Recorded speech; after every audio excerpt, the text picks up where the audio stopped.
Bismillah. Assalamualaikum warahmatullahi wabarakatuh. Alhamdulillahilladzi khalaqa fasawwa walladzi qaddara fahada. Asyhadu an la ilaha illallah wahdahu la syarika lah, al-malikul a'la, wa asyhadu anna Muhammadan abduhu wa rasuluh al-mustafa wa nabiyuhul mujtabah sallallahu alaihi wa ala alihi sadati syurafa wa ashabil kiramin nubala ahli sidqi wal wafa wa tabi'ina lahum bi ihsanin ila yaumil iqabi wal jaza. Amma ba'd, fa'usi nafsi wa iyakun bitaqwallahi haqqat taqwa wa muraqabatihi fis sirri wan najwa, fa inna ajsadana 'alan nari la taqwa, fastamsikna minal islami bil urwatil wuthqa wa tazawwadna bit taqwa, fa inna khairaz zadit taqwa. Alhamdulillah, di pagi duha hari Kamis ini, di tempat yang paling dicintai Allah, ahabul biqa'i ilallahil masajid, sebaik-baik tempat yang paling dicintai Allah adalah masjid-masjid. Di hari Al-Khamis, hari diangkatkannya amalan laporan amal pekanan kita kepada Allah Subhanahu wa taala, dan di salah satu dari bulan haram, yaitu di bulan Muharram, di majelis yang mudah-mudahan mengajarkan kita ilmu, mendekatkan diri kepada Allah Tabaraka wa Ta'ala, mencapai ridhanya, mendapatkan pahala daripadanya. Majelis yang hadir di dalamnya tak pernah rugi. Ulaika qaumun la yashqa bihimul jalis. Mereka adalah kaum, siapapun duduk bersama mereka tidak merugi. Ini dikatakan Allah Subhanahu wa taala kepada orang yang hadir di majelis ilmu. Majtama'a qaumun fi baitin min buyutillah illa nazalat alaihimus sakinah wa ghasyiyatuhumur rahmah wa haffathumul malaikah wa dzakarahumullahu fi man indah. Tidaklah suatu kaum duduk bersama di suatu majlis di rumah Allah Subhanahu wa taala kecuali turun kepada mereka sakinah, ketentraman dan kenyamanan. Kadang-kadang saking tentramnya sampai mata pun terbejam. Dan diturut dan diliputi oleh rahmat dan kasih sayang. Alhamdulillah, masuk masjid ini, Masya Allah, datang dan timbul kedekatan. Wa haffathumul malaikah, dan dikelilingi oleh para malaikat.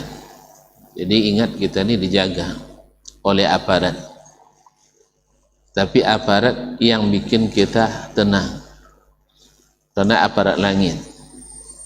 Kalau aparat bumi bikin kita risau. Yang bersalah, yang tidak bersalah aman. Kemudian wa dzakarahumullahu fi man indah, Allah sebut-sebut di kalangan malaikat di langit. Kalau nama kita disebut di masyarakat terpandang, orang-orang hebat, itu pasti suatu kebaikan bagi kita. Tapi kalau disebut di kalangan orang-orang jahat, itu pasti keburukan atas kita. disebut-sebut di kalangan malaikat. Pasti malaikat mendoakan kita. Dan di akhir perjumpaan ini Allah katakan qumu maghfuran lakum, berdirilah dalam keadaan diampuni dosa kalian. Lalu malaikat ada yang melapor, ya Rabbi inna fihim fulanan, wahai Rabbi, bersama mereka ada si fulan atau si fulana, innama kanat atau kana ya'ti li hajah, dia datang karena ada suatu keperluan, jadi bukan untuk ngaji. Kata Allah SWT, ulaika qaumun la yasqa bihimul jalis, dia tetap dapat ampunan karena duduk bersama orang baik itu dapat kebaikan. Sahih? Ini orang baik semua apa enggak nih? Alhamdulillah, dan aku baik dia. Sebab itu menjadi lebih baik insyaallah. Insyaallah menjadi lebih baik. Oleh itu patut kita bersyukur, terutama saya. Kalau ibu-ibu tambah baik karena kajian ini, saya pasti dapat apresiasi. Karena man dalla ala khairin kafa'ilih, yang menunjukkan jalan kebaikan dapat pahala seperti orang yang melakukannya. Berarti saya yang paling diuntungkan. Tapi kalau ibu-ibu ada yang mau gantikan di sini, dipersilakan. Ada yang siap? Nah, saya tutup sampai di sini. Ya silahkan, karena ini adalah puncak kebaikan. La yahdiyallahu bika rajulan wahidan khairul laka min humurin na'am. Seandainya Allah beri petunjuk melaluimu sesuatu orang, itu lebih baik bagimu dari humurin na'am, dari unta merah. Unta merah itu kalau saya tanya dengan guru-guru hari ini di sana, itu seharga Mercedes-Benz. Tahu Mercedes? Hah? Nama orang ya? Ada ibu-ibu namanya Mercedes. Iya. Dan orang Batam. Ada. Kalau ada sekarang saya kasih hadiah. Nggak ada yang nama Mercedes? Enggak. Karena lahirnya di mobil Mercedes. Dikasih nama Mercedes. Nggak ada ya? Kemana dia? Taib. Ma'asyiral kiram yang dirahmati Allah, para ibu dan ummahat dan akhwat yang dirahmati Allah. Oleh itu saya sangat bersyukur sekali karena kesempatan ini diberi. Jangan risau, saya tidak biasa lama-lama. Ya, paling-paling sampai sudah. Ya, sampai selesai. Serius tapi santai sampai selesai. Serius santai sampai selesai. Tapi kalau belum selesai pun dah tertidur semuanya, saya ucapkan bismillah, tawakkalna ala Allah. Ibu-ibu dan wahai yang dirahmati Allah, ibu-ibu dan akhwat yang dirahmati Allah Subhanahu wa taala, salawat dan salam kepada Nabi alaihi salatu wassalam. Diutus Allah untuk menjadi guru kita. Siapa yang mengikutinya pasti bahagia, pasti selamat. Karena dia tidak mengatur kita, tidak mengajar kita kecuali apa yang diajarkan Allah kepadanya. Wa ma kuntu bid'an minar rusul. Saya bukan datang mengada-ngada. Yang saya sampaikan seperti yang disampaikan para rasul sebelum saya. Kemudian Nabi alaihissalatu wassalam, wa ma yantiqu anil hawa in huwa illa wahyun yuha. Aku tidak, Nabi itu tidaklah berbicara mengikut hawa. Kalau hawa itu, tahu ibu-ibu apa makna hawa? Hah? Hawi itu syai'an, saya berkeinginan kepada sesuatu. Yahwar rajulul mar'ata, seorang laki-laki cinan pada seorang perempuan. Tahu cinan? Hah? Tahu? Orang mana? Orang Mangkinang. Oh, tahu nih. Cinan. Apa makna cinan? Naksir. Menginginkan seorang wanita. Itu hawa. Jadi hawa itu lahir dari keinginan. Keinginan itu lahir dari keinginan lahir dari tidak pernah menginginkan sesuatu. Terus lahir dari mana? Hah? Dari mata turun ke hati. Lalu naik ke pikiran. Sebelum dapat, tidur tak mau. Makan tak enak, tidur tak nyenyak. Stop, mohon maaf. Jadi makan tak enak, tidur tak nyenyak. Karena dari perasaan naik ke pikiran sehingga membuat kita tidak tenang. Nabi tak pernah menyampaikan kecuali yang membuat kita tenang dan tentram dan menghilangkan segala yang mengganggu pikiran. Makanya ilmu yang lahir dari pikiran dan perasaan bukanlah sesuatu yang dijamin kebenarannya, bukanlah sesuatu yang dijamin ketepatannya dan tidak terjamin kebaikannya. Oleh sebab itu maka Nabi alaihi salatu wassalam wa ma yantiqu anil hawa, beliau tidak bercakap dalam agama ini mengikuti hawa, pikiran dan perasaan. Makanya orang yang beragamanya ikut dan perasaan dan pikiran disebut ahlul hawa. Kalau yang beragama mengikut Nabi disebut dengan ahlus sunnah. Nah, ibu-ibu di sini ahlus sunnah kah atau ahlul hawa? Hah? Ada ahlus sunnah, ada hawa ya? Oh, dua-duanya. Baik.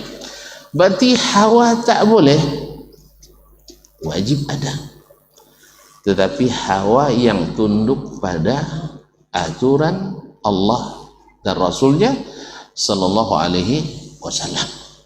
Bukan hawa yang mendominasi, tapi sunnah yang memiliki supremasi. Bukan hawa yang mendominasi, tapi Al-Quran dan sunnah yang memiliki supremasi. Siap? Siap?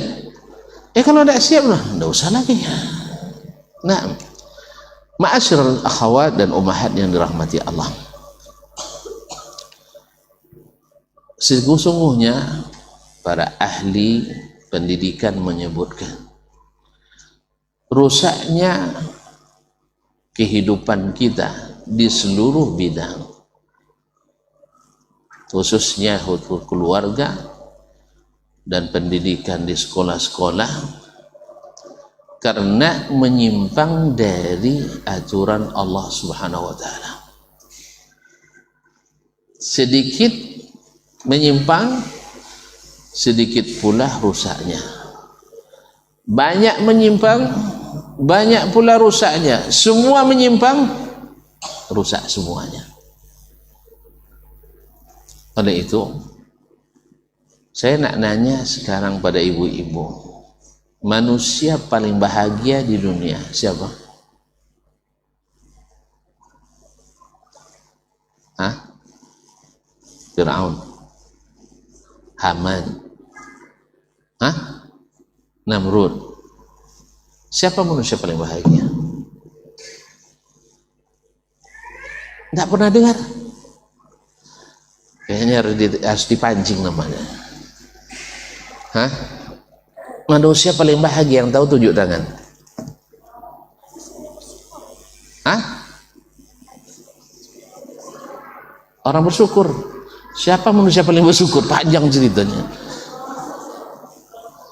Tidak ada yang angkat tangan. udah kelewat. Adalah Rasulullah sallallahu alaihi wasallam. Apa buktinya dia manusia paling bahagia?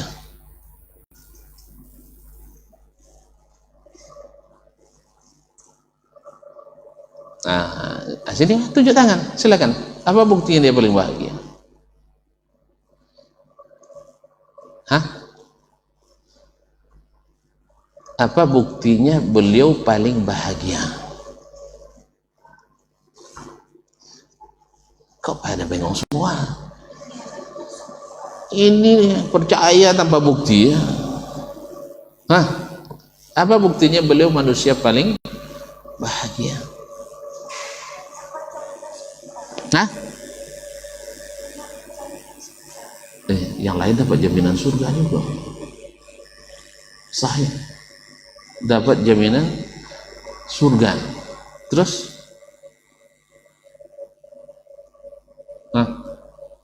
Abu Bakar jaminan surga juga, Umar jaminan surga juga, Nabi-Nabi Rasul semua dapat jaminan surga. Lanjutkan dikit lagi, ayo ini kalau orang bahagia semua tuh, tapi Muhammad sallallahu alaihi wasallam manusia paling bahagia. Apa buktinya?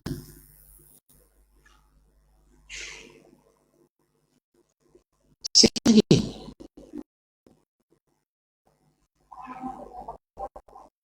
Hah? Dapat hadiah? Hah?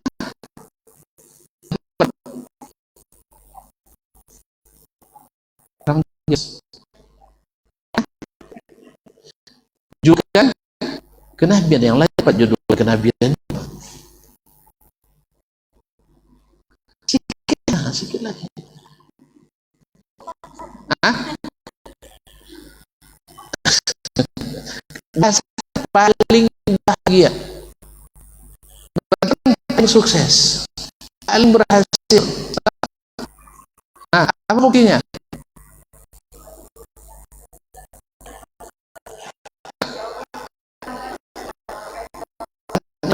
Rahasia Allah.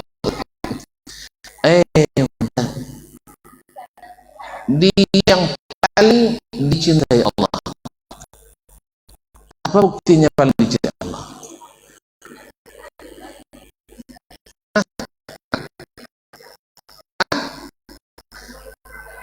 Yang pertama surga. Yang pertama sudah mana? Mana? Orang. Tiga. Anaknya suka warna kuning, warna biru. Hah? Biru. Saya nanya, yang biasa dikasih tiap hari apa?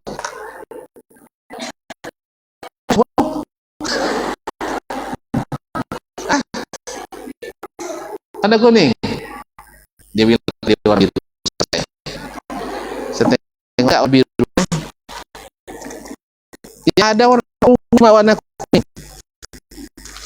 Baik. Abu ada mau. Saya masuk tangannya ini pengendarangan. Umum sudah habis. Habis masuk VIP. Ini yang beli istri saya. Jadi ruangan umum dia bisa akses apa saja. Ruang khusus diakses dia izin. Khusus hawasul khusus ini aksesnya waktu dia. Ibu masuk ke sini santai. Tadi anaknya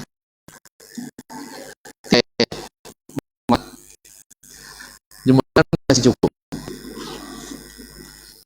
Tapi ibu bilang warna biru ya, biru tadi. Iya. Ibu lain yang bilang merah. Beliau bilang 1, 2, 3. Gimana? Mana sama sini?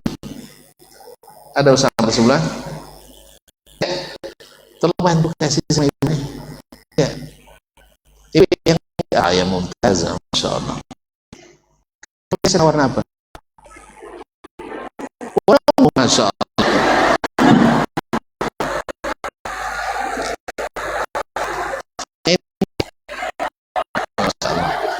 Itu adik kakak semua. Berapa orang? 3. 2 lagi. Warna ungu.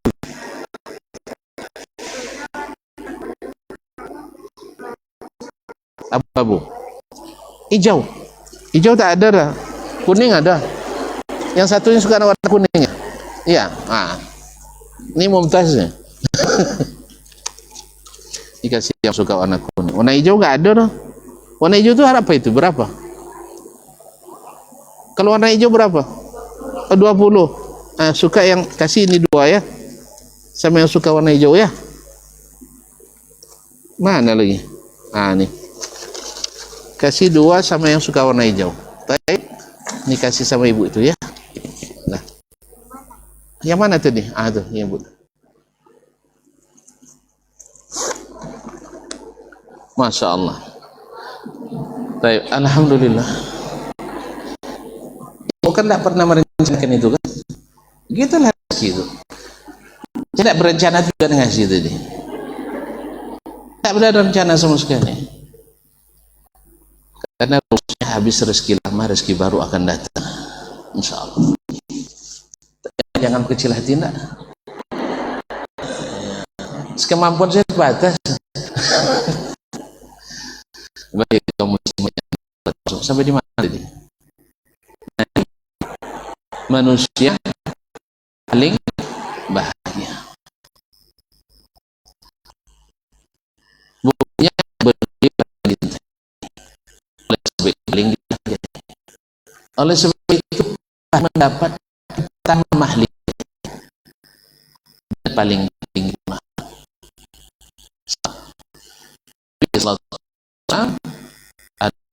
Waluman syaqqa'ahul qabru yawmal qiyamah. Yang pertama terbuka kuburannya pada hari kiamat, dibangkitkan. Itu orang hebat.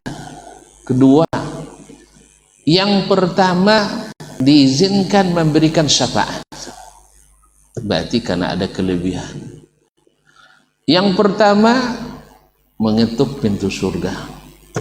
Ketika dia ketuk, manitarik kata penjaga, Muhammad, bika umirt alla aftah li ahadin qablak. Saya diperintahkan tak buka pintu ini untuk seorang pun sebelum kamu masuk. Masya Allah, tabarakallah. Kemudian dia diberikan maqaman mahmudah. Wa ati Muhammadan maqaman mahmudah alladzi wa'adta. Siapa yang meminta ini setiap mendengar azan Nabi, Allah izinkan boleh beri syafaat baginya pada hari kiamat. Oleh itu ketika ada yang bertanya ke saya istighfar, Ustaz, apakah kita harus mengikuti Nabi dalam sejarah? Nabi ke Arab diserang Indonesia, seleranya tidak sama budaya, tidak kebiasaannya. Kalau saya jawab dengan logika yang cerita tak berujung. Lalu saya tanya hatinya, imannya, kamu ingin masuk surga? Nah, ibu-ibu ingin masuk surga? Alhamdulillah. Ingin masuk surga? Ingin? Baik. Dia juga jawab iya. Lalu saya tanya lagi, siapa yang pertama masuk surga? Rasulullah Sallallahu Alaihi Wasallam. Kira-kira istrinya ikut nggak sama dia ya? Woi, ikut nggak? Ibu-ibu nanti di akhirat tidak mau ikut sama suami? Tengok dulu ya. Kalau dia masuk surga ikut Ustaz, kalau enggak maaf ya sampai di sini kita. Nah, ma'asyiral ikhwat dan akhwat yang dirahmati Allah. Yang pertama masuk surga adalah Sayyidina Muhammad sallallahu alaihi wasallam. Kalau kamu jauh-jauh dari dia, kira-kira tidak masuknya?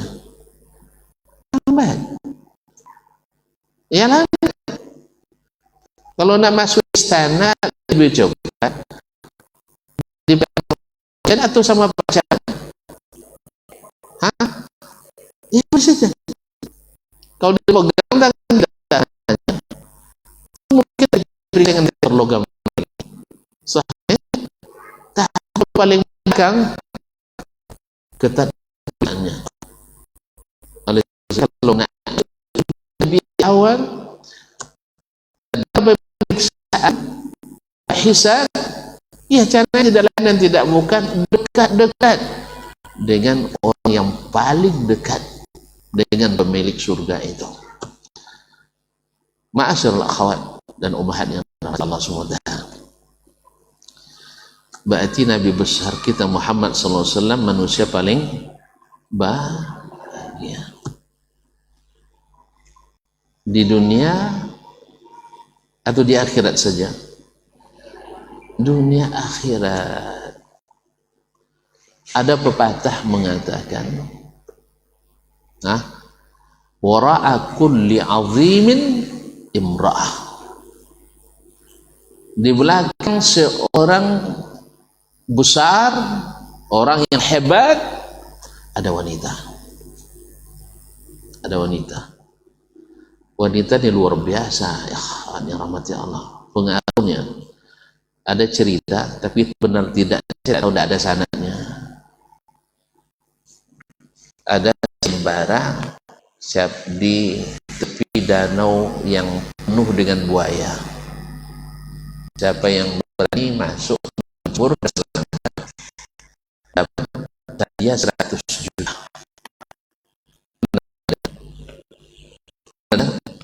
Tidak tahu juga ceritanya apa, tidak tanya apa namanya, tapi pernah saya baca.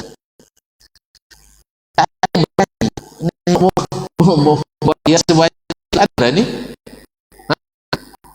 tiba-tiba ada yang menggor semuanya. Akhirnya karena masuk air, dia berenang sekuat tangan dan dapat 100 juta. Siapa yang mendorongnya? Siapa yang mendorong dia ini? Karena hasil istrinya jadi aku bang. Karena berhasil, hanya mereka senang. Kalau seorang istri mendorong dan memberikan dorongan, ada kita tidak ada berani. Jadi kami berani karena ibu-ibu, dan dia takut juga karena ibu-ibu. Sah? Makanya para suami ini sebenarnya kata Buya Hamka ingin nikah lagi, cuman ditakut-takuti oleh istri. Itu ditakut-takuti oleh istri, dan Allah tahu itu. Fa in khiftum alla ta'dilu fawahida. Kalau takut tak adil, kan takut ya, maka cukup satu. Makanya rata-rata laki-laki takut karena istri, apalagi kalau istrinya berilmu pula. Coba katanya, belum lagi kita cerita dia sudah mengajari kalau mau beristri lagi sesuai sunnah Nabi, caranya tunggu saya meninggal dulu. Sebab Nabi tak berpoligami kecuali setelah Khadijah wafat. Terus tak mungkin kira tidak mungkin ya.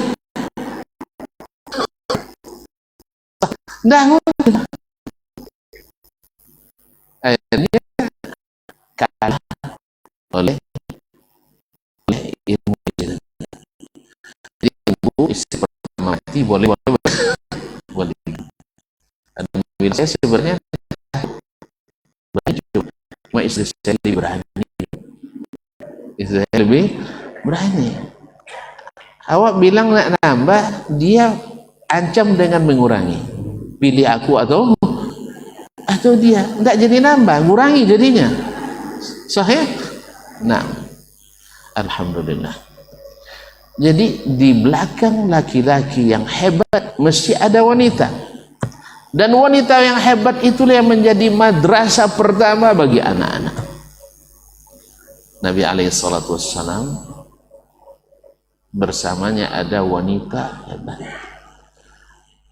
Dia salah satu dari manusia wanita yang disempurnakan Allah Subhanahu wa ta'ala. Maka kamula minar rijali katsir. Wanita itu laki-laki yang sempurna banyak.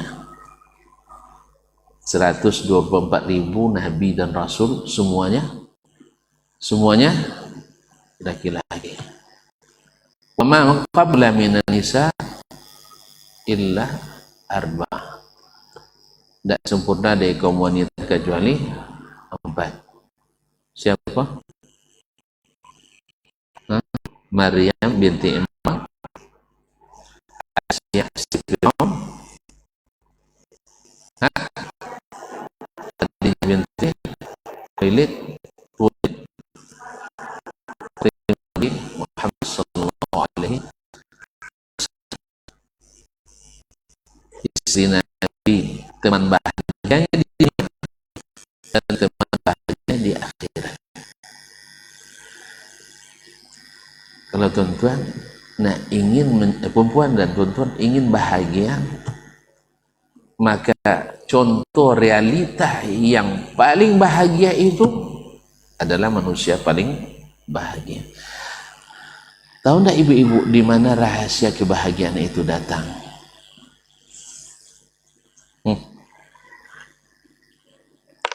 Dari awal sudah bilang tadi, karena mengikuti hawa, betul? Karena mengikuti hawa, betul? Ikut pikiran dan perasaan, betul? Salah. Yang benar adalah mengikuti sistem ilahi. Makanya keduanya, Sayyiduna Muhammad sallallahu alaihi wasallam wa Sayyiduna Khadijah radhiyallahu anha. Kalau ibu-ibu tahu apa rahasianya kenapa Khadijah cinta sama Nabi Muhammad sallallahu alaihi wasallam? Yang tahu angkat tangan lagi. Ada 3 yang menyebabkan Khadijah kecinan sama Nabi Muhammad sallallahu alaihi wasallam. Naksir. Belum hafal ya Cina. Naksir sama Nabi Muhammad muda waktu itu. Masih lagi.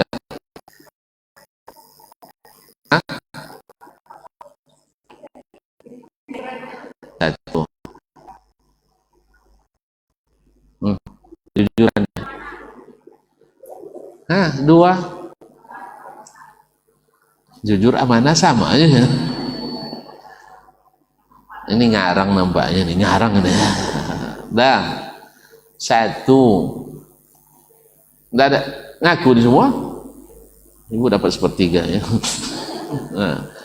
Pertama, sama-sama tidak pernah sujud ke berhala. Sama-sama ahli tauhid sejak masa jahiliyah. Ini dilaporkan oleh Maisarah. Siapa Maisarah? Bapak-bapak atau ibu-ibu? Oi. Di Indonesia ibu-ibu, di Arab bapak-bapak. Huzaimah. Di Indonesia ibu-ibu, di Arab bapak-bapak. Iman. Di Indonesia bapak-bapak, di Arab ibu-ibu. Ilham. Di Indonesia bapak-bapak, di Arab ibu-ibu. Bu Maisarah kalau di sini, di sana Bapak Maisarah. Maisarah adalah pembantu Khadijah radhiyallahu anha. Menemani Nabi SAW pergi berdagang.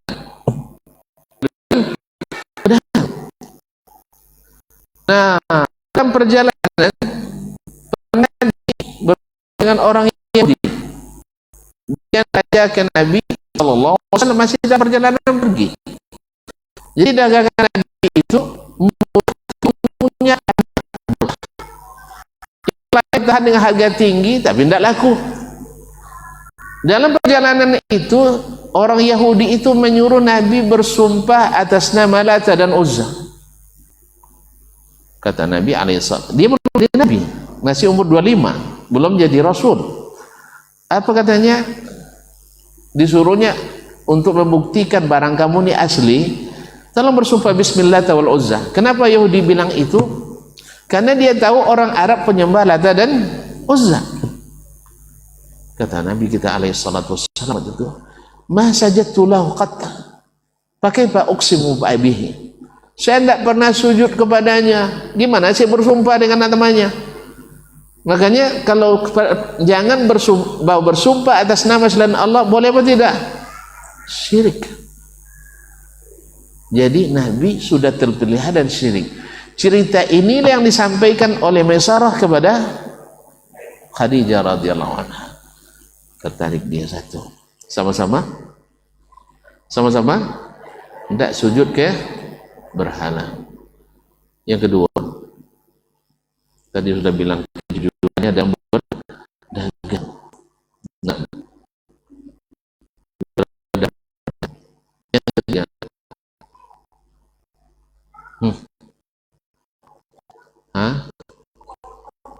apa? Ikut rasa, itu ngikut, tapi pokok utama tidak. Khadijah bermimpi, sang rembulan masuk ke rumahnya.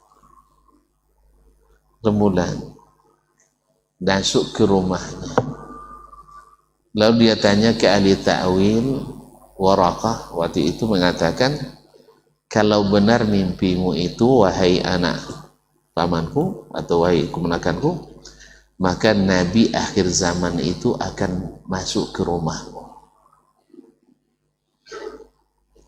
Maka dilihatnya tanda-tanda itu ada pada Sayyiduna Muhammad sallallahu alaihi wasallam. Akhirnya melalui salah seorang perempuan yang bijaksana, teman Khadijah, dia bercerita. Banyak dia cerita tentang Sayyiduna Muhammad SAW. Jadi kalau udah banyak kawan kita tuh cerita tentang seseorang, pahamlah dia sedang kecinan, sedang naksir. Barangkali kalau sudah sering dia bercerita, ceritanya tentang kelebihan bukan kekurangan. Berarti sudah nih. Lalu katanya mau nikah dengannya. Kira itu tidak, kalau itu sayang katanya. Jadi katanya macam itu. Ya Muhammad, kalau ada yang nak nikah kamu mau tak? Kata Nabi kita alaihissalam, siapa pula yang mau dengan saya anak yatim? Dia dipelihara oleh pamannya juga miskin, Abu Talib, banyak anaknya. Tidak ada yang mau. Siapa itu? Khadijah. Kalau gitu biarkan saya dulu berunding dengan paman saya Abu Talib.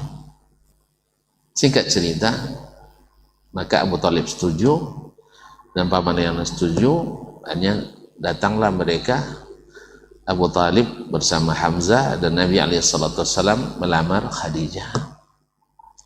Masya Allah, Khadijah dengan kekayaan yang super. Bagi yang pernah haji dan umrah, naik ke atas bukit Marwah itu, lihat di sekelilingnya, itu dulu tanah milik Khadijah. Banyak apa sedikit? Ya konglomerat.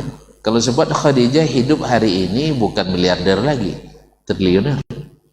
Karena tanah termahal di dunia hari ini adalah di Makkah. Kalau kita tarik sejarah lagi, perintis kota Mekah ini juga wanita. Sahih? Wanita hebat atau bukan? Oh, luar biasa. Dan wanita hebat pula suaminya Ibrahim alaihissalam. Hebat anaknya. Siapa namanya? Ismail. Ibu. Lihat. Ismail tidak bertemu dengan ayahnya kecuali 3 kali 2 kali. Yang 3 datang pula untuk nyembelih.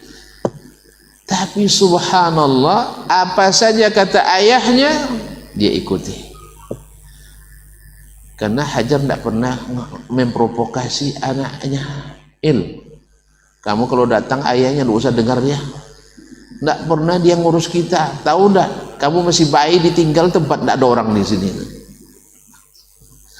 Awak kalau sudah kurang perhatian ayah karena tugas dakwah, itulah ayah kalian keluar tiap hari. Pagi subuh pulang malam. Pulang tidak ada piti lagi. Iya kan, kalau nanti sempat pulang saya dengan keadaan dompet seperti ini, kan diperiksa kan? Tidak ada ruang akses utama lagi. Sah? Jadi mau tidak mau sebelum pulang saya mesti isi. Gimana caranya? Nanti aja dipikirkan. Yang penting harus isi. Sah? Betul? Tidak ada di dokumen, tidak ada di ATM, kartu banyaknya tapi isi, tidak ada tanda. Kan tinggal telepon. Telepon kawan. Ada kira-kira mau pinjam kan? Nanti saya telepon lagi, ambil nomor ibu tuh, boleh pinjam duit. Pokoknya rumusnya habis rezeki dan rezeki baru. Kalau innalillahi wa inna ilaihi raji'un. Nah, sederhana hidup ibu-ibu. Ustaz sekarang ngomong sudah jadi ustaz kondang, kodang, bukan. Saya sejak di pondok belum jadi ustaz lagi. Saya tahu ya. Ayah meninggal baru 5 tahun setengah. Tapi subhanallah, dia ini sudah artinya waktu di pondok itu dikenal pula saya sebagai orang yang selalu berduit. Karena setiap kawan minjam selalu ada, walaupun saya berhutang pula. Habis itu kawan itu tak bayar, awak yang suruh hutang. Dan insya Allah sampai hari ini. Tapi tidak usah pikirkan ya itu urusan saya, jangan ikut. Ya kalau mau bantu tinggal telepon aja nanti ya, minta nomor rekening. Yang lebih bagusnya jangan ke saya langsung. Ini kayak ngemes pula, enggak, mana tahu. Ya kan? Sebab saya sudah hampir kaya sudah 5 kali, tidak jadi-jadi. Hampir, nah. Dan dalam buku Berani Gagal maksimal 9 kali. Saya akan coba lagi 4 kali. Kalau masih gagal lagi, selamat tinggal kaya. Cukuplah hidup kaya-kaya. Kaya orang kaya, alhamdulillah. Nikmat kan? Alhamdulillah. Ibu-ibu yang saya muliakan, sudah cukup? Sudah? Oh belum sesuai judul, masih mukadimah. Mana? Nabi alaihissalam menikah dengan Khadijah, anak yatim, nikah dengan janda. Mana yang lebih tua? Sisi ini. Hah? Kata orang enggak, katanya. Tidak ada, iya. Dan itu riwayat masyhur. Bahwa umur Nabi 25. Kata orang nikah seumur itu rentan tidak bahagia katanya. Apalagi lebih tua. Sahih? Ini saya dulu ketika mau menikah dengan istri pertama, Ya masih pertama sampai sekarang. Kok udah mulai curiga ibu-ibu? Saya kan penakut, dia bilang. Saya termasuk penakut. Iya. Saya penakut memang. Entah kenapa pula ini terjadi. Ala kulli hal, ketika nikah dengan istri pertama, ada ibu-ibu yang ngomong, Ustaz kan jarak umurnya dekat sekali, tidak takut nanti ini sebagainya. Saya bilang, karena hati sudah terpaut, susah untuk dihilangkan namanya. Iya, sekali pandang langsung Cina nih, tidak kenal sebelumnya. Daripada lama-lama memikirkannya, nanti gila-gila pula. Lebih baik dilangsungkan saja.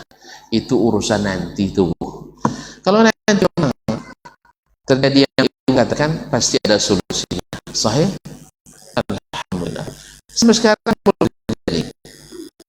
Maka untuk apa takut sekali? Seperti itu. Ini umur Nabi Khadijah jaraknya jauh 15 tahun.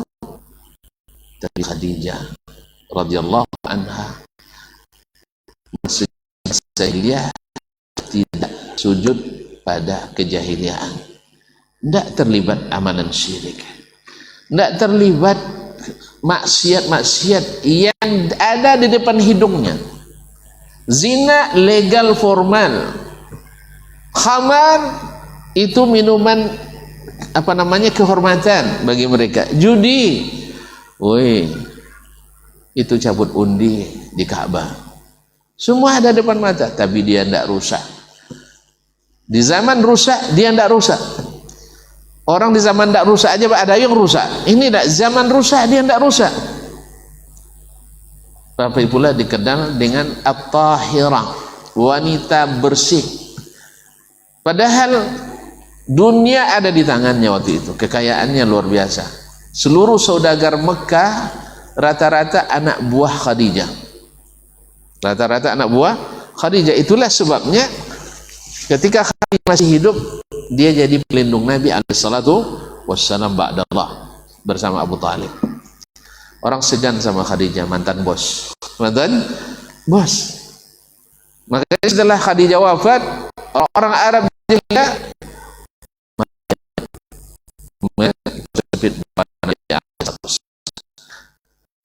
apa yang dilakukan Khadijah sama menikah dengan Rasulullah yang menjadi pendampingnya, yang dikenangnya bahkan setelah sampai manusia yang paling dicintainya sudah meninggal, tidak berubah pada yang sudah meninggal.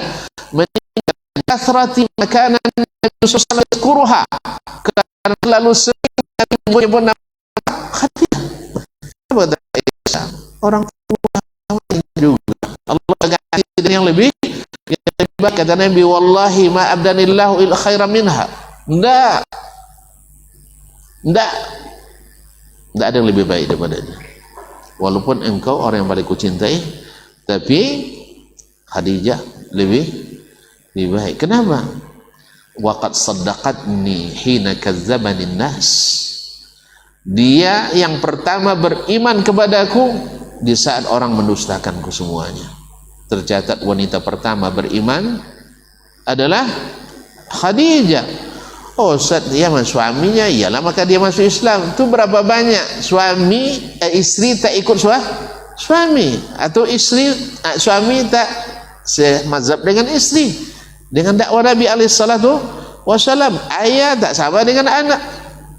Ali bin Abi Talib masuk Islam, tanya ke Nabi alaihissalam, Nabi alaihissalatu wassalam, ya Rasul, ya Muhammad. Dia belum masuk Islam, umurnya baru 9 atau kurang. Dia katakan, Muhammad, saya nak masuk Islam, tapi saya tanya ayah saya dulu, minta pendapat ayah. Kata Nabi, kalau kau minta pendapat ayahmu tak berani, kau jadi pengecut nanti. Minta petua, jangan ada orang ke dia. Woi, saya nak ngaji, mana ngaji sudah jadi radikal sudah. Anti kajian tentu dilarang di tengah mengisi wahabinya bisa. Saya jika haji zombie, tapi haji tidak ada zombie. Orang tak ada zombie, ada zombie sana? Ada? Kita tengok TV 24 jam itu. Ada. Ma'asyiral ikhwah, akhwat yang rahmati Allah SWT. Kata Nabi, jangan minta pendapat ayahmu. Ayahmu tak berani. Dia tahu saya benar, tapi tidak ada berani untuk mengatakan itu. Kalau masuk Islam sendiri. Maka Ali membuat keputusan. Masih kecil, tapi buat keputusan yang merubah sejarah. Apa keputusannya? Asyhadu an la ilaha illallah wa asyhadu anna Muhammadar Rasulullah. Jadilah anak kecil pertama yang masuk Islam. Ini prestasi-prestasi luar biasa. Kembali ke Khadijah, menikah dengan Nabi SAW. Biasanya wanita kalau sudah berlebih cenderung untuk meninggi. Sahih? Gaji istri 20 juta pendapatan sebulan, suami hanya 2 juta. Nah, ini yang sering, khususnya nih para pengantin muda atau yang menikah cepat, dia banyak anak perempuannya dikasih 5 juta sebulan masih kuliah. Setelah menikah dari istri suami dapat 2 juta untuk berdua pun. Ya, kadang-kadang rasa suami tidak bertanggung jawab. Makanya tentuan yang saya muliakan, ada yang ini saya dapat dari seorang bupati, tapi dalam bab ini saya akui dia bagus. Dia bilang kalau nak beri ke anak perempuan kita, nak bantu mereka di awal-awal menikah, jangan beri melalui putri kita, berikan ke suaminya. Jelas? Atau sebaliknya, nak beri ke putra kita, berikan ke istrinya. Supaya apa? Dia merasakan dari suaminya, bukan dari orang tuanya. Karena kita harus tahu kewajiban taat seorang istri kepada suami lebih besar daripada kewajiban taat pada ayah dan ibunya. Kok gitu Ustaz? Nah, kan itu mulai ada hawa di situ. Ayah saya yang membesarkan sejak kecil, yang kuliahkan saya sampai sekolah tinggi, masa saya tunduk pada suami yang tidak mengenal sama sekali? Ini namanya apa? Ini namanya apa? Hawa. Yang seperti ini tidak akan pernah merasakan bahagia, tidak akan pernah jadi. Anak-anaknya yang melahirkan tadi jadi manusia durhaka. Coba berbilang seperti ini. Makanya ahli keluarga ini ketika rusaknya rumah tangga, sekolah karena melenceng dari sistem ilahi. Melenceng dari sistem ilahi. Ini Khadijah radhiyallahu anha belum ada Islam waktu itu, tapi terjaga untuk menghilangkan rasa sungkan Nabi kepada istri. Sudahlah umur lebih tinggi, umur lebih tua, tambah harta lebih banyak. Apa yang dilakukan Khadijah? Diserahkan seluruh usahanya kepada Rasulullah Sallallahu Alaihi Wasallam. Berani? Ibu-ibu berani? Enggak. Sebab suami kami enggak Rasulullah Rasul. Iya. Kan belum jadi rasul dia waktu itu. Sahih. Cuman suami kami enggak bergelar Al-Amin Ustaz. Walaupun namanya Muhammad Amin. Itu masalahnya. Sahih.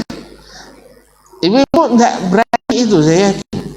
Sebab kita tidak mendapatkan seperti yang didapat oleh Khadijah. Oleh sebab itu kita memang harus menyiapkan generasi-generasi yang saleh. Karena Allah berjanji bahwasanya yang tayyib, yang tayyibah untuk yang tayyib, yang khabithah dan khabithah untuk khabith. At-tayyibuna lit-tayyibat wat-tayyibatu lit-tayyibin wal khabithatu lit-khabith wal wal khabithatu lil khabithin wal khabithin wal khabithat. Itu sudah ketentuan ilahi. Jadi ada yang tanya, Ustaz, gimana cara mendapatkan wanita salihah? Saya katakan, antum harus salih dulu. Karena al-arwahu junudun mujannadah, kata Nabi SAW. Arwah ruh kita ini ibarat tentara terlatih. Kalau kamu saleh pasti didekatkan pada yang salihah. Kalau kamu taleh tentu yang talihah pula. Itu pada umumnya. Yang kedua, jangan lupa untuk selalu berdoa. Karena doa itu silahul mu'min. Makanya terus terang saya dulu setelah ada keinginan menikah, lama saya berdoa. Dan lebih spesialisnya doanya di padang Arafah. Pernah baca senja di padang Arafah? Tidak pernah. Ada cerita judulnya senja di padang Arafah yang ditulis oleh kita Aperius kenal. Sabu Peru kenal. Mereka ahli pantun ya. Haji beliau satu orang yang satu istrinya 3, yang satu istrinya 2, awak 1. Habis saya kena bully. Iya, setiap jumpa makan cerita mereka, tapi dasar saya penakut, dikasih semangat pun tak berani. Allah musta'an. Ala kulli hal, waktu itu saya cerita, akhirnya dia buatkan dalam bentuk tulisan. Di bahannya senja di padang Arafah. Intinya apa? Di waktu itu saya berdoa, ya Allah beri saya istri yang salihah, cantik tidak masalah asal kaya. Hah? Salah saya? Salah doanya? Enggak. Saya sudah berusaha saleh semampu saya. Saya bukan ahli ibadah dan zuhud, tidak, tapi berusaha untuk taat, berusaha untuk tidak membantah, berusaha untuk mendengar dan mau mengikuti sesuai dengan kemampuan saya. Ada panggilan sholat, saya datang ke masjid. Datang bulan Ramadan, saya puasa bulan. Kadang-kadang sunat, kadang-kadang ini kami tidak rasa. Ada alasan. Ada alasan kan? Saya tidak kan? Baik. Ya Allah, saya izin. Ini pokok dasarnya.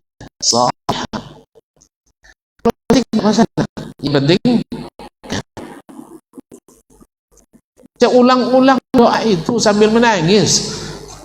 Ya, sambil menangis. Sebab saya paham kalau tidak salihah yang saya dapat nanti, payah.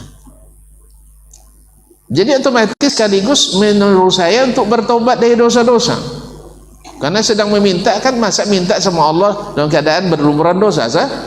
Ya minta ampun dulu, ya Allah, saya dengan penuh kelemahan, penuh dengan kekurangan saya minta. Tapi permintaan saya sederhana saja. Beri istri yang salihah, soal cantik tidak masalah, yang penting kaya. Ada yang bertanya, terkabul tidak Ustaz? Terkabul enggak ya? Hah? Hah? Terkabul ya? Alhamdulillah. Alhamdulillah. Allah berikan. Ya. Tapi jangan sangka seperti bidadari surga. Dia lebih cantik dari bidadari surga. Sah? Beda dari surga belum saya bisa nikmati, kalau dia sudah saya nikmati. Nah, kemudian kalau saya berhasil memasukkan dia ke surga, dia akan lebih cantik dari bidadari nanti. Tidak percaya? Silakan berjumpa. Syaratnya mati dan beriman. Ya, mau cepat atau lambat? Jelas? Jadi wala tamutunna illa wa antum muslimun. Silakan berkunjung ke surga. Bahwa bidadari yang tercantik itu adalah istri-istri kita. Dengan syarat lulus masuk surga. Dan yang bahagia di dunia ini, mereka lah yang paling bahagia di surga nanti. Itulah Rasulullah SAW. Sedikit tentang Khadijah. Anak-anak Khadijah orang hebat apa bukan? Anak-anak Khadijah orang-orang hebat apa bukan? Ayolah. Tercatat nama Fatimah. Sah? Fatimah salah satu manusia sempurna. Sahih? Alhamdulillah. Siapa suaminya? Ali bin Abi Thalib. Hebat. Wih, Masya Allah. Anak-anak Fatimah siapa? Hasan dan Husain, dua cuman mendunia, bahkan menjadi sayyidu sahabatillah, menjadi penghulu pemuda surga. Hasan dan Husain. Walaupun kita tidak boleh seperti yang hulu kepadanya, tapi kita mesti seperti Abu Bakar, Umar, Utsman menyikapinya. Ditinggikan tapi tidak dihormati tapi tidak menjadi diibadati. Fatimah lahir dari Khadijah, hebat. Ummu Kulsum siapa suaminya? Utsman bin Affan, yang bila dengar kata surga, apapun yang dimilikinya tidak berharga. Bila dengar kata surga, apapun yang dimilikinya tidak berharga. Datang seruan Nabi perang Tabuk di masa paceklik dan sulit. Datang perdagangannya 100 ekor onta dari Syam, dari luar negeri. Kalau negeri barang baik lah. Barang mahal enggak? Mana yang mahal? Produk Batam atau produk Singapura? Singapura ya? Tidak cinta produk dalam negeri nampaknya. Saya datang Utsman tidak buat kalkulator dulu. Modal seekor onta berapa ya? Kira-kira keluarkan modal dulu, untungnya seperti untuk jihad. Tidak. Kata Utsman, kullu hamdulillah. Ya Rasul, ambil semuanya dengan onta-ontanya.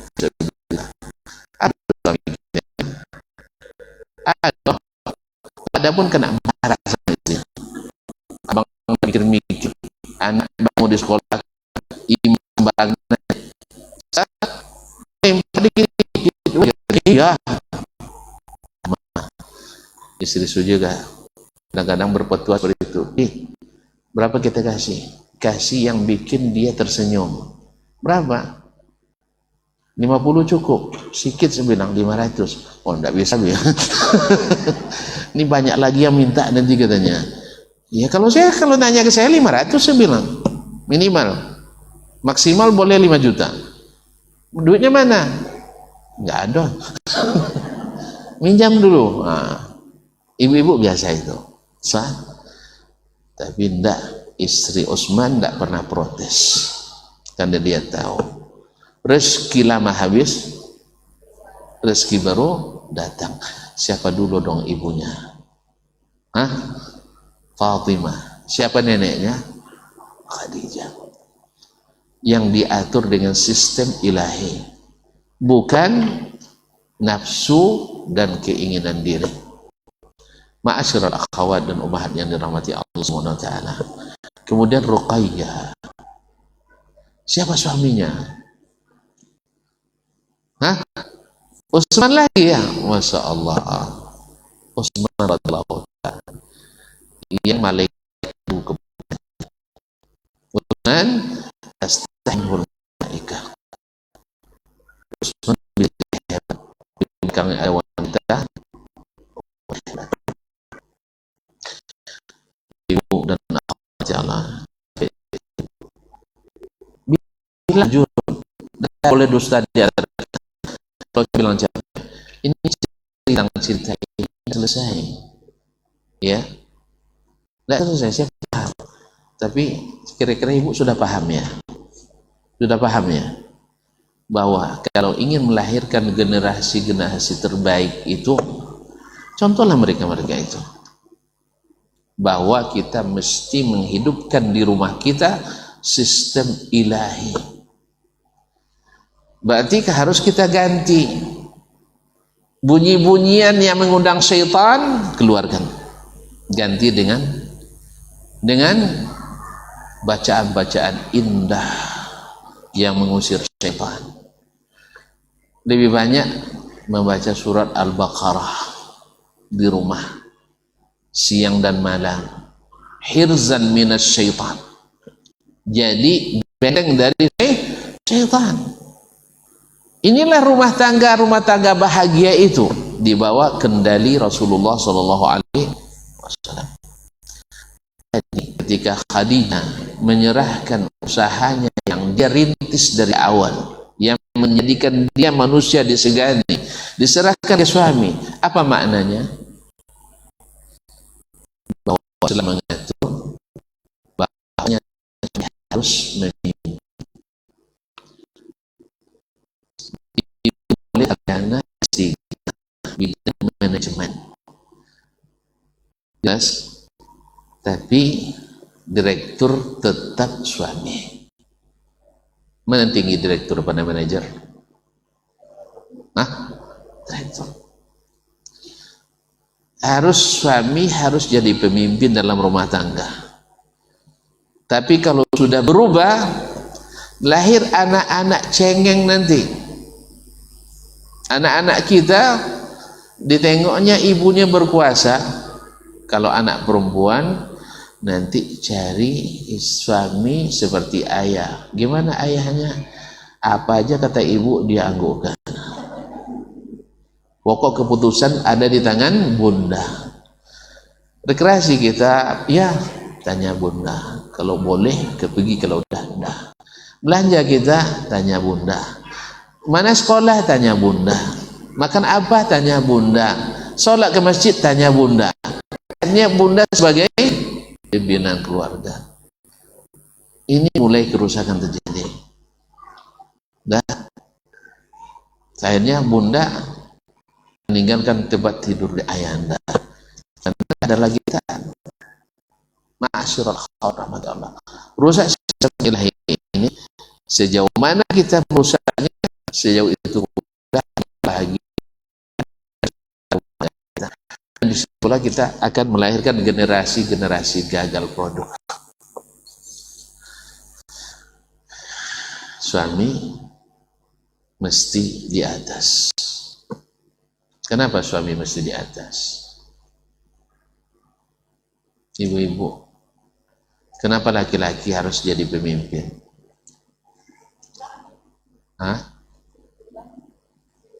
Kenapa? Karena laki-laki itu kuat ngangkat perempuan. Perempuan tidak kuat ngangkat laki-laki. Coba yang sering digendong, suami digendong atau istri yang digendong? Atau tidak pernah kena gendong?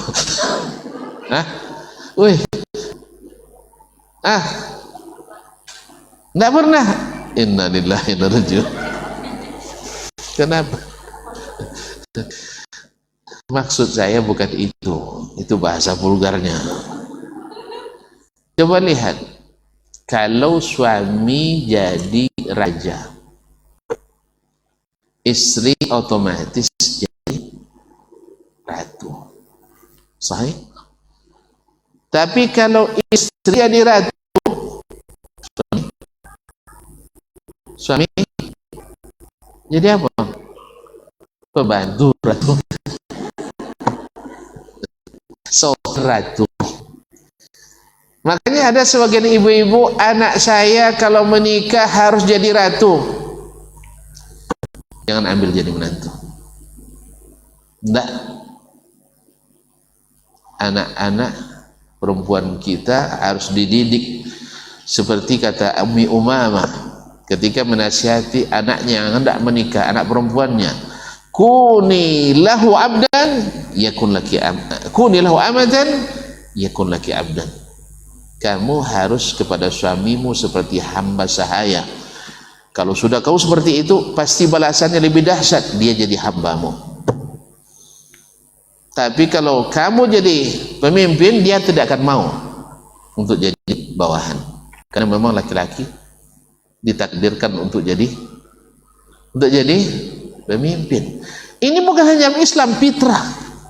Di seluruh dunia dalam sejarah, lihat berapa orang yang perempuan yang pemimpin. Amerika yang berkuar-kuar menyamakan hak laki-laki dan perempuan. Sudah berapa orang presiden perempuan? Jawablah. Auluna dulu belum ada.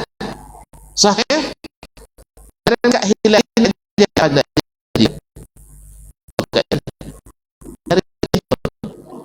Lupa pula. Jadi kita pernah seorang perempuan. Ngeluh dia, pening ngurus negaranya. Ini kata-kata tidak boleh keluar ini. Kalau pemimpinnya pening, masyarakat lebih pening lagi. Tidak boleh keluar kata-kata ini. Jadi sudah fitrahnya laki-laki itu memimpin di dunia Islam maupun di dunia non-Islam. Memang fitrah. Makanya saya katakan, laki-laki kuat mengangkat perempuan, perempuan tak kuat mengangkat laki-laki. Ini fitrah sekali, ibu-ibu dan saudari yang saya muliakan. Kalau ibu jadi presiden, bapak jadi bapak presiden? Tidak ada, wakil presiden juga tidak. Bahkan jadi ketua tim penggerak PKK pun tidak ada. Bahkan jadi bapak Dharma pria pun tidak ada. Tidak ada jabatannya. Kecuali ada kroni, jadikan kroni jadi panglima ini misalnya, itu lain lagi. Bahkan dianggap sebagai KKN. Tapi kalau bapak presiden, istrinya jadi bu presiden, ibu. Maka kalau jadi suaminya, kayak masuk dalam danau buaya tadi, ya, suaminya. Seperti Nabi alaihissalam dalam suatu perjalanan berperang pada puasa, lalu Nabi menyuruh mereka berbuka karena kita akan menghadapi masalah berat. Tidak ada yang mau, tidak ada yang mau. Akhirnya Nabi marah. Saya menyuruh mereka tidak mau. Maka tidak maunya bukan apa? Membatalkan puasa itu kan tidak boleh. Kan itu dalam pandangan mereka. Masuk ke kemah, nampak oleh Ummu Salamah. Ini istri penting, paham suami pulang dalam kondisi seperti apa. Jangan dihujani dengan pertanyaan putihnya. Dan dilarang pergi juga. Itulah bang katanya. Ngapain dia? Enggak. Kenapa marah? Ini orang saya suruh tidak mau. Apa yang disuruh? Suruh minum tapi tidak mau. Suruh buka tidak mau. Gini caranya ya Rasulullah, bawa gelas susu ini pergi keluar minum di depan mereka. Alhamdulillah Nabi minum tanpa perintah, mereka ikut minum. Jadi kadang-kadang perbuatan lebih berkesan dari 1000 ceramah. Ibu-ibu, kalau suami tidak mau nyusun apa,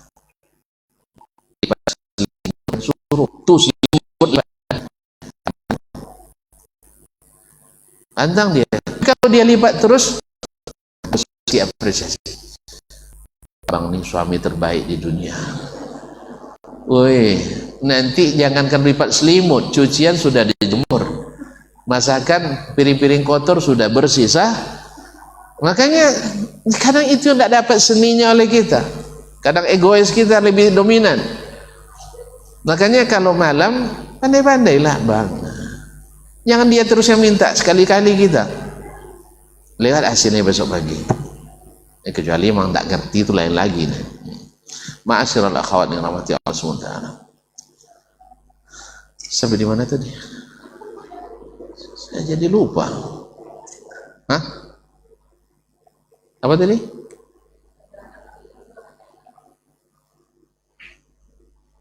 Apa?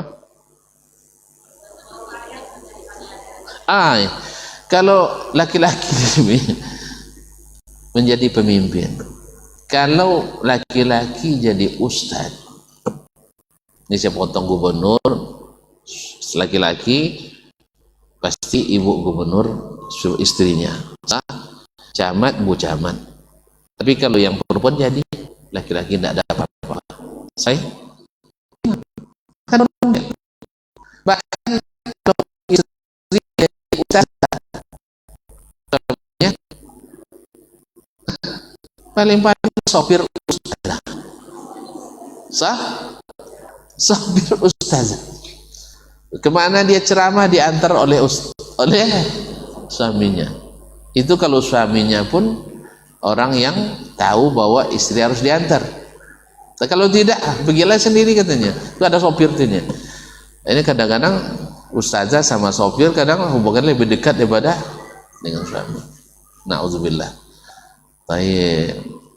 Tapi kalau suaminya ustadz, istrinya ustazah, sahih. Kalau istrinya kiai, suaminya kiai, istrinya nyai. Kalau suaminya buya, istrinya umi. Masya Allah. Oleh sebab itu jangan berebut posisi dengan suami.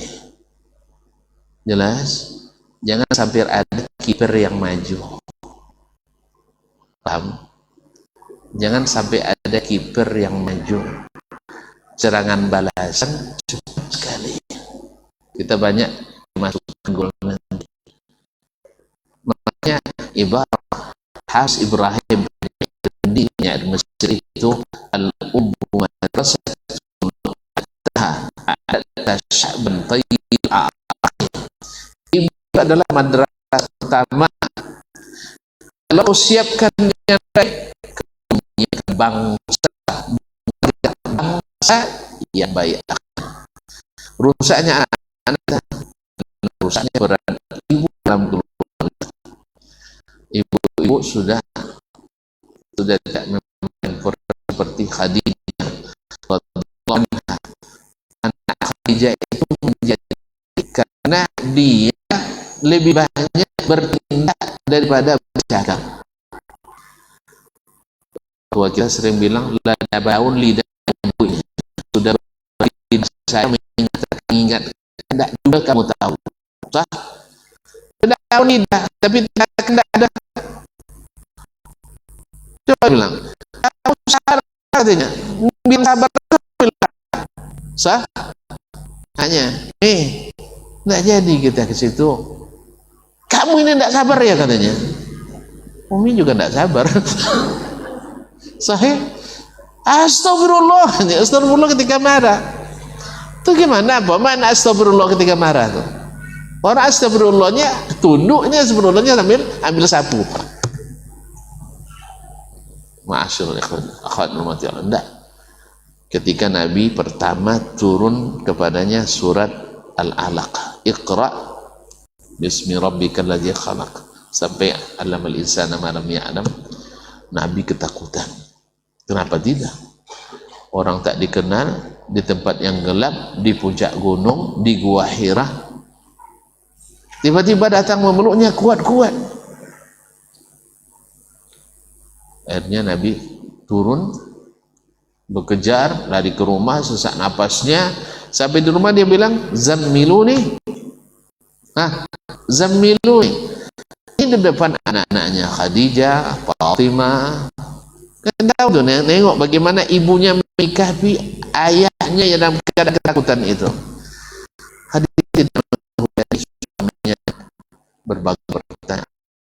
Ada apa bang? Kenapa bang? Enggak. Dia kan selimut, diselimut. Itu dilihat dengan mata kepala oleh anak-anaknya. Jelas? Dan itu pula yang dilihat, itulah pelajaran yang sangat berharga. Ya, sabar ibunya, telaten ibunya. Setelah Nabi tenang, baru Nabi sendiri yang membuka cerita. Bukan Khadijah yang menghujani dengan pertanyaan atau bahkan menyesali. Kan dari awal sudah kau bilang di rumah aja lah. Ngapain pula sendiri-sendiri ke atas puncak gunung tuh ngapain? Ini kerja ndak diurus. Nah, habis waktu saya ndak. Perkataan pertama keluar menyebutkan kelebihan suami,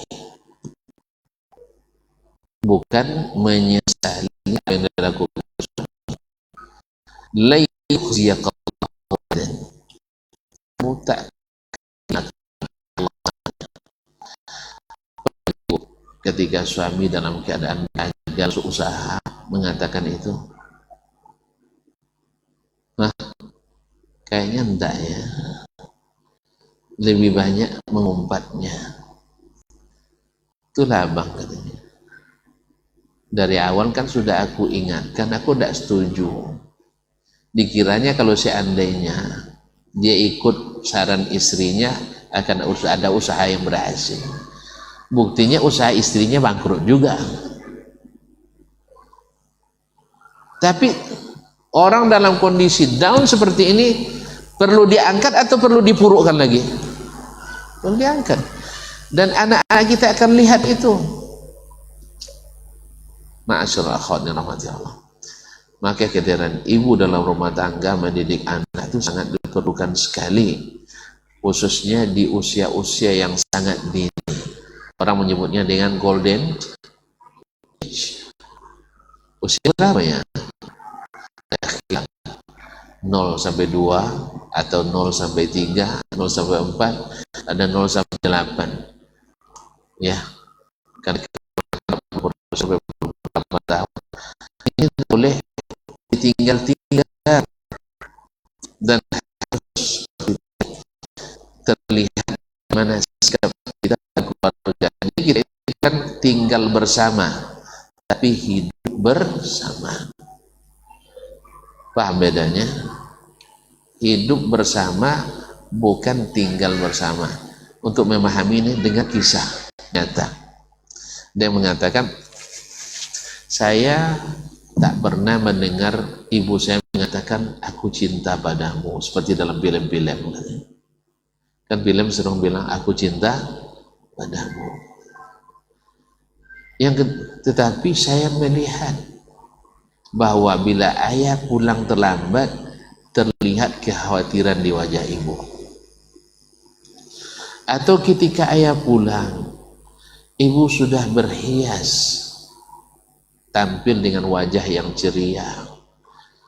Ketika ayah mengucapkan assalamualaikum, ibu bergegas ke depan pintu menanti kedatangannya. Kemudian ketika makan, ibu tidak pernah mengatakan, makanan sudah siap, tetapi ibu yang menyiapkan. Ibu kadang-kadang tidak makan bersama bapak, tetapi dia tidak meninggalkan tempat sama sekali. Dia yang pertama, dia yang terakhir.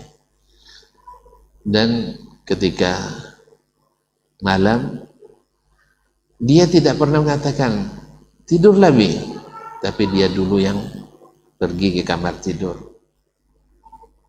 Jadi ini dilihat oleh anak-anaknya, dan ini yang berkesan. Bukan kamuflase, bukan drama di hadapan anak pura-pura bagus, tapi ternyata keadaannya perang saudara, perang dingin. Tapi lumayan juga lah perang dingin tidak diketahui oleh anaknya. Ini yang lebih parah adalah sering bertengkar di depan anak. Akhirnya anak kadang trauma, dia mau nikah, nanti tengkar terus sama istri atau sama suami. Sebab apa? Ayah dan ibu selalu bertengkar. Kadang yang dipertengkarkan masalah beda istilah saja kadang. Satu nak bilang kerupuk, satu nak bilang goreng tepung. Abanta gara-gara istilah itu. Kerupuk dengan goreng tepung kan sama ya. Ya bakwan dengan goreng tepung kan sama. Ya jangan bertengkar gara-gara itu. Nasallallahu salamatan afiyah. Pelajaran ini masih banyak. Tapi saya cukup sampai di situ dulu.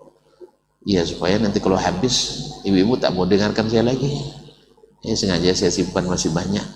Intinya adalah nak jadikan anak-anak hebat, jadilah istri-istri yang hebat atau ibu yang hebat. Dan ibu adalah guru utama bagi anak-anak kita. Dan jangan lupa menjalankan fungsi yang besar ini. Tapi masih banyak kiat-kiat, strategi-strategi, mulai dari sejak memilih calon istri atau calon suami. Ini sangat berat, sangat besar perannya pada pendidikan. Tetapi mudah-mudahan di lain waktu kita masih ditakdirkan bertemu. Yang kurang tutupi saja, yang berlebih bawa saja pulang. Terima kasih dan mohon maaf. Kalau ada pertanyaan dipersilakan dengan syarat jangan jawabannya panjang-panjang dan jangan yang sulit-sulit.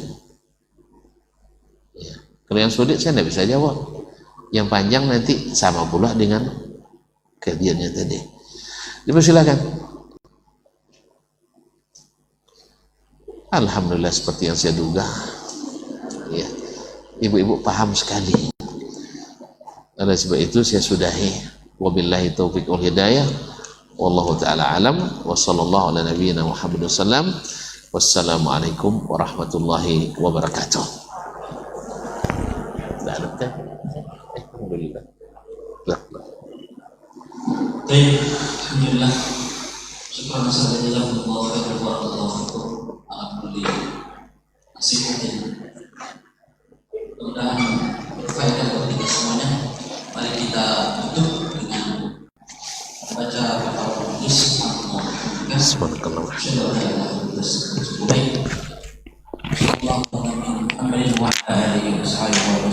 Kami dari blog Islamis pun ucapkan terima kasih atas kehadiran semuanya, atas dukungan semuanya, semoga menjadi tambahan kebaikan insyaallah subhanahu wa ta'ala. Assalamualaikum warahmatullahi wabarakatuh. Waalaikumsalam.